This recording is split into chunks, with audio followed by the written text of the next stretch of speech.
தமிழக மக்கள் அனைவருக்கும் வணக்கம். நான் ராஜ்குமார். ஒரு அஜித் ரசிகன் என்ற முறையில் இன்று சட்டமன்றம் சென்றிருக்கின்ற தமிழக வெற்றி கழகத்தின் அனைத்து வெற்றி வேட்பாளர்களுக்கும் என்னுடைய மனமார்ந்த வாழ்த்துக்கள். மேலும் நேற்று பதவியேற்ற திரு மாண்புமிகு முதல்வர் சி ஜோசப் விஜய் அவர்களுக்கும் என்னுடைய மனமார்ந்த வாழ்த்துக்களை தெரிவித்துக் கொள்கிறேன். நான் விஜய்க்கு வாக்களிக்கவில்லை. அந்த உணர்வை நேற்று விஜயின் ஒரு 5 நிமிட உரையில் நான் விஜய்க்கு வாக்களிக்காதது ஜனநாயகத்துக்கு நான் செய்த துரோகம் என்பதை என்னால் உணர முடிந்தது.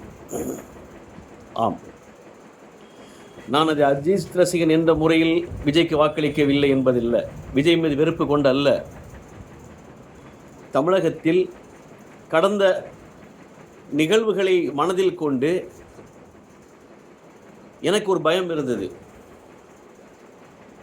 ஏனென்றால் அதற்கு முக்கிய காரணம் கமலஹாசன் அவர்கள். நான் வாக்குரிமை பெற்ற நாள் முதல் இன்று வரை என் மனதுக்குள் ஓடியது, நமக்கான ஒரு தலைவன், நம் மக்களுக்கான ஒரு தலைவன் வர வேண்டும் என்பதே என் நோக்கமாக இருந்தது. அதற்காக புலம்பிக் கொண்டிருந்த நான் அந்த நேரத்தில் ஒரு வருகை கமலஹாசன், அந்த வருகையை நமக்கான தலைவன் வருகிறான் என்று நினைத்து அந்த மக்கள் நீதி மையத்திற்கு என் வாழ்நாட்களில் கொஞ்சம் பகுதியை நான் அவர்களுக்கு ஒப்படைத்தேன். அதற்காக பணிபுரிந்தேன். சொல்லப்போனால் தியாகராக நகர் தொகுதியில், டி நகர் தொகுதியில் எனது குரல் கேளாத செவிகளே கிடையாது என்பதை நான் ஆணித்தரமாக இங்கே உறுதி கொள்வேன்.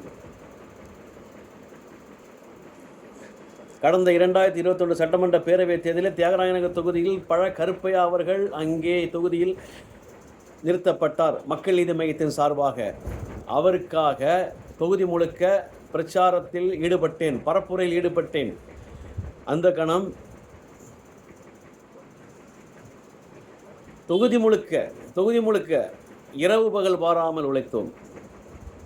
காரணம், திரு கமலஹாசன் அவர்கள் அவர் ஆண்ட கட்சிகளும் ஆண்டு கொண்டிருக்கிற கட்சியின் மீது வெறுப்பை உமிழ்ந்தார்.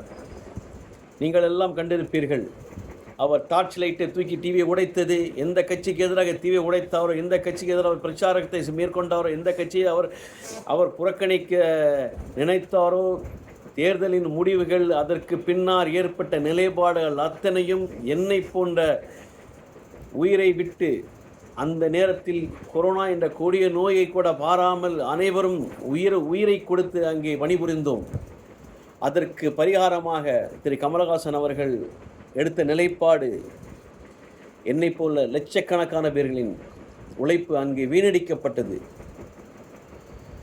வெளியே தலை காட்ட முடியாமல் எங்களோட மனநிலையும் உணர்ந்தது. அப்பொழுது நான் அஜித் ரசிகனாக நான் உணர்ந்தேன். தலை சொன்னார், நீங்கள் எல்லோரும் உங்கள் வேலையை பாருங்கள், உங்கள் வீட்டை பாருங்கள், அதுதான் எனக்கு செய்து நீங்கள் செய்கிற ஒரு பரிகாரம் அப்படிங்கிற மாதிரி அவர் ஒரு விஷயத்த சொன்னார். நாங்கள் வந்துட்டு அந்த நேரத்தில் மக்கள் நீதி மையத்தில் வேலை பார்த்த அத்தனை பேரும் ஒரே மனதாக எங்கள் மனதில் மிகவும் ஆறாத ரணமாக இருந்தது. அந்த பயம்தான் இந்த தேர்தலில் விஜய்க்கு வாக்களிக்க மனம் வரவில்லை என்பது. தவறாக நினைக்க வேண்டாம். ஒரு அஜித் ரசிகனாக விஜய்க்கு நான் செய்த துரோகம், அதற்கு பிராயசித்தம் தமிழ்நாடு முழுக்க நான் என் ஒரு வாக்கை நான் செலுத்த தவறியதன் பிராயசித்தமாக சுமார் 1 கோடி மக்களின் வாக்குகளை நான் பெற்று தர வேண்டும் என்பதை, அதை நான் தமிழக வெற்றி கழகத்தில் சமர்ப்பிக்க வேண்டும் என்பதை நான் இங்கே உறுதிமொழி கூறுகிறேன். அதற்காக நான் பரப்புரை செய்ய தயாராகியிருக்கிறேன், பணிபுரிய தயாராகிறேன். அந்த ஒரு பொறுப்பையும் எனக்கு கொடுத்து வாய்ப்பையும் தருமாறு திரு ஜோசப் விஜய் அவர்களின் பாதம் தொட்டு வணங்கி கேட்டுக்கொள்கிறேன். மேலும் விரைவில் தமிழக வெற்றி கழகத்தில் வந்து இணைய தயாராக உள்ளேன். எனக்கு அந்த வாய்ப்பை கொடுக்குமாறு வேண்டிக் கொள்கிறேன். நான் மட்டுமல்ல, முதல் அஜித் ரசிகன் என்ற பெருமையை நான் பெற வேண்டும். அந்த பெருமை எனக்கு நீங்கள் தர வேண்டும். தமிழக வெற்றிக் கழகம் மற்றும் தமிழக மாண்புமிகு முதல்வர் திரு ஜோசப் விஜய் அவர்கள் எனக்கு அந்த பொறுப்பையும் அந்த வாய்ப்பையும் எனக்கு தர வேண்டும். தமிழக வெற்றிக் கழகத்திற்காக நான் அதை செய்ய தயாராக உள்ளேன். காரணம், அவர் பதவியேற்று அந்த 5 நிமிட உரை என்னை ஒரு ஜனநாயக விரோதியாக நான் உணர வைத்தது. Hats off. மேலும் ஒரு வேண்டுகோள், திரு ஜோசப் விஜய் அவர்களே, நீங்கள் அறிவித்த இலவசங்கள் இதன் மேல் எனக்கு உடன்படிக்கை கிடையாது. ஏனென்றால் கடன்பட்டு இலவசங்கள் கொடுப்பது நாட்டினுடைய ஒரு போக்கை நல்ல நிலைக்கு எடுத்து செல்லாது என்பது அனைவரும் அறிந்ததே. ஒரு ஜனநாயகம் மட்டும் இங்கே தலைநிமிர்ந்து நின்றால் போதும். இலவசங்களும் இந்த 2500 ரூபாய் எங்கள் மக்களை நீங்கள் சம்பாதிப்பதற்காக அதை அவர்களே உருவாக்கிக் கொள்வதற்கான வாய்ப்பை நீங்கள் ஏற்படுத்தி தர வேண்டும். மேலும் உங்களிடம் நான் வைத்துக்கொள்ளும் ஒரு கோரிக்கை, இது அனைவரும் அறியாத ஒன்று. மேலும் சில கம்பெனிகள், இந்த ஸ்விக்கி, சொமேட்டோ, மேலும் ஊபர், இது போன்ற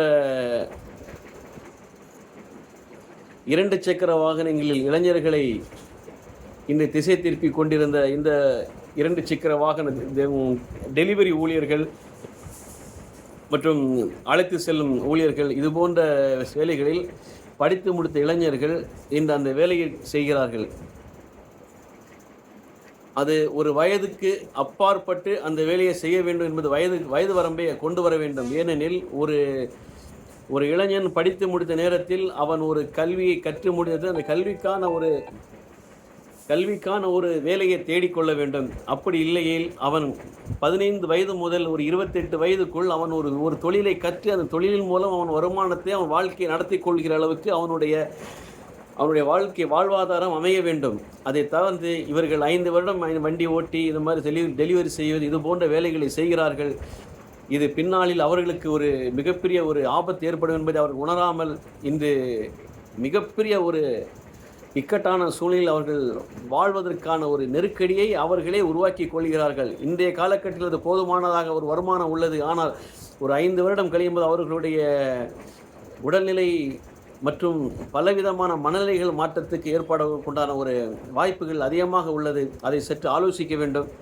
இளைஞர்கள் படித்த முடித்த கையோடு ஒரு தொழிலை கற்றுக்கொள்ள வேண்டும். அந்த கற்றுக்கொண்ட தொழில் மூலம் அவர்கள் வாழ்வாதாரத்தை பெருக்கிக் கொள்வதற்கான ஒரு வாய்ப்பை அவர்கள் ஏற்படுத்தி கொள்ள வேண்டும். எனவே தயவு செய்து இதை ஒரு முன்னெடுப்பாக எடுத்து தமிழக வெற்றிக் கழகத்தின் முதல்வர் மற்றும் அதற்குண்டான அவர்களை சார்ந்த அமைச்சர்கள் மற்றும் அனைவரும் இதற்கு ஒரு நிலைப்பாடு எடுக்க வேண்டும் என்பதை நான் இங்கே உங்களிடம் ஒரு உதவியாக கேட்டுக்கொள்கிறேன். மேலும் ஒரு அஜித் ரசிகன் என்ற முறையில்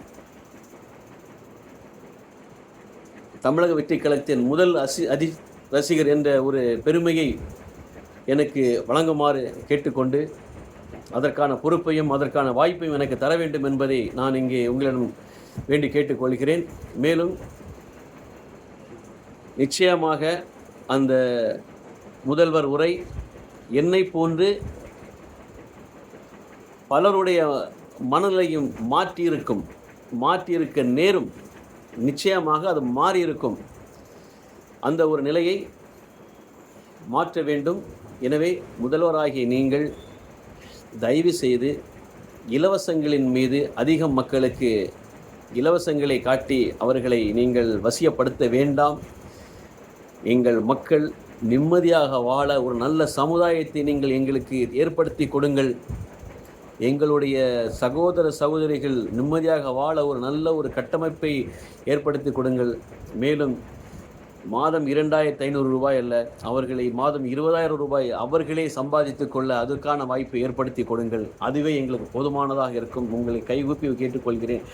மேலும் இன்னும் அடுத்த தேர்தலில் மீண்டும் ஒவ்வொரு கட்சிகள் இலவசங்களை வாரி வழங்க எங்களுக்கு கேட்பதற்கு எங்களுக்கு அது நிச்சயமாக நல்ல நாட்டின் போக்கு இருக்காது என்பதை நான் உணர்ந்த நிலையில் உங்களிடம் இது ஒப்படைக்கிறேன். தயவு கூர்ந்து இலவசங்கள் எங்களுக்கு தேவையில்லை. எங்கள் பிள்ளைகளுக்கு நல்ல ஒரு கல்வி, தரமான கல்வி, நல்ல ஒரு எங்கள் முதியவர்களுக்கும் எங்கள் போன்ற பெரியவர்களுக்குமான அவர்களுக்கான தேவை நல்ல ஒரு மருத்துவம், மேலும் சட்ட ஒழுங்கு சீராக இருக்க வேண்டிய ஒரு கட்டாயத்தில் உள்ளது. அதை சீர்படுத்துங்கள்.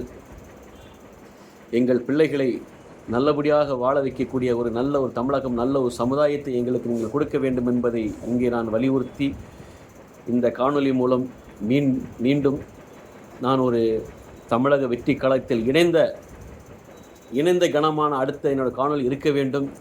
எனவே தமிழக வெற்றி களத்தை உழைப்பதற்கு நாங்கள் தயாராக உள்ளோம். எங்களை சேர்த்துக்கொள்வீர்களா?